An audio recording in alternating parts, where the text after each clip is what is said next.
are you?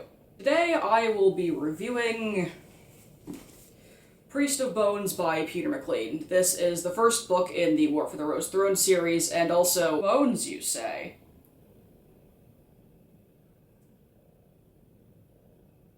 Well, yeah, it's in the title. No. No.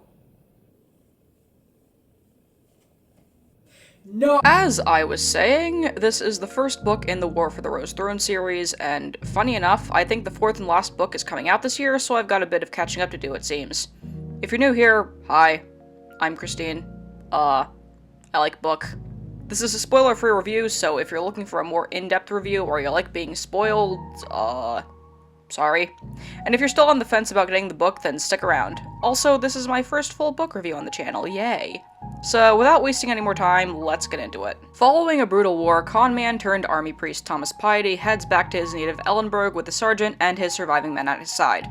But when they return home, they discover that Ellenburg is in more or less a worse state than it was left in, and all of Thomas's businesses are filled with random strangers who decided to take them under his nose. With the help of his crew, the Pious Men, Thomas sets out to take back everything that was his.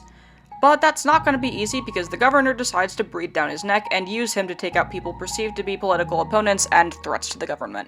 Priest of Bones moves at a very fast pace. It is a short boy among fantasy novels, only 331 pages in paperback, and none of those pages ever feel pointless.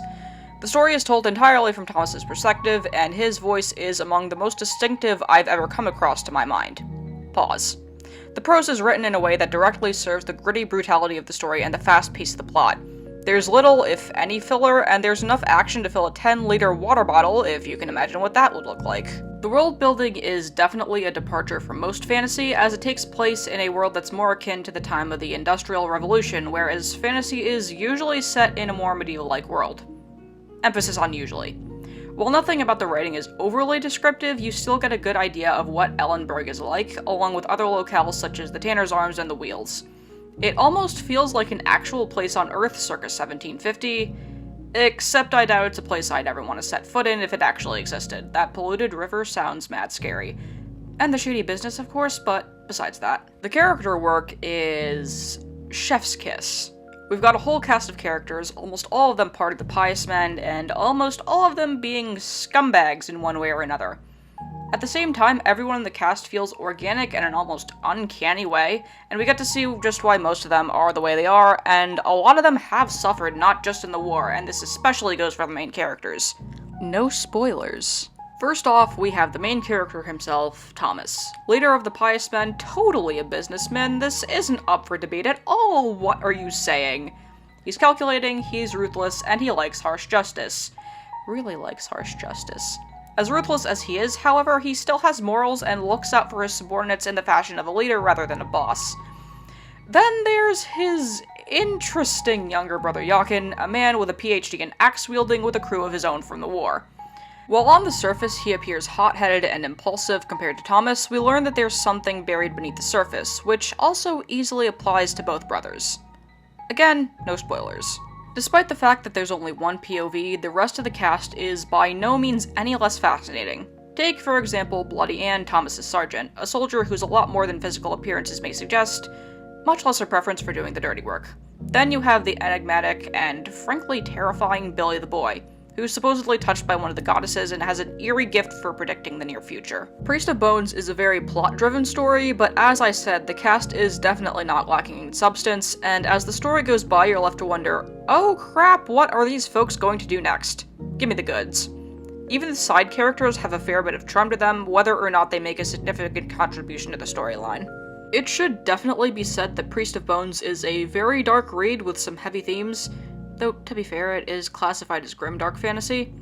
The two big things that I feel need to be addressed are violence, lots of it, and child abuse, more than one instance of which is shown on page, and I'm not just talking about physical abuse, so heads up if you think that might be upsetting for you. And I feel like I should add the fact that there are also mentions and discussions of PTSD, or battle shock as it's called in the story, and its effects, and there are a couple of times where that comes into play in the story. However, to get to a bit of a more lighthearted topic, I suppose, I did enjoy a lot of the thematic aspects besides, like the whole story of Thomas trying to rebuild his crew after the war, and the already prevalent camaraderie that grows stronger between the pious men. There's also a fair share of backstabbing, of course, but I guess that's to be expected. Also, Chapter 48. No spoilers. If you know, you know.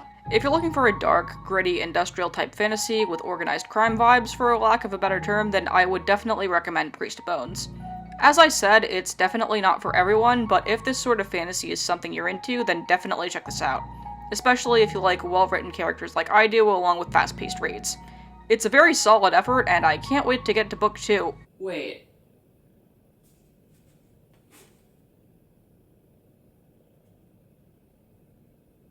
What do you mean this is a debut novel? Anyways, I can't wait to get to book 2. Hopefully the wall of unread books will be generous to me in the meantime. Anyway, Priest of Bones gets a 4.75 Tanner's Arms out of 5. So that's gonna do it for my review. If you made it to the end, thank you for sticking around to the end. My next video will be my TBR for the month of April. Spring is coming. Yay! If you're interested, please like and subscribe. Have you read the book? Are you thinking of reading the book? Let me know, and thanks for watching.